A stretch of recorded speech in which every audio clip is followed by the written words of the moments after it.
ಶ್ರೀ ಬಂಡೆ ಮಹಾಕಾಳಿ ಅಮ್ಮನವ್ರ ದೇವಸ್ಥಾನ ಇದು ಚಾಮರಾಜಪೇಟೆಯಲ್ಲಿದೆ. ಶಕ್ತಿ ದೇವಸ್ಥಾನ, ಶಕ್ತಿ ಮಾತೆ ಬಂಡೆ ಮಹಾಕಾಳಿ ಅಮ್ಮ ದೇವಸ್ಥಾನ.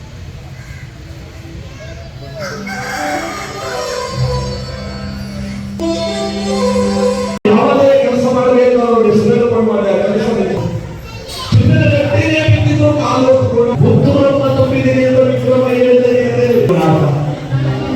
ಮನೆ ತಗೊಂಡು ಹೆಂಡತಿ ಮಕ್ಕಳಿಗೆಲ್ಲ ಬಟ್ಟೆ ಸೋತಿಲ್ಲ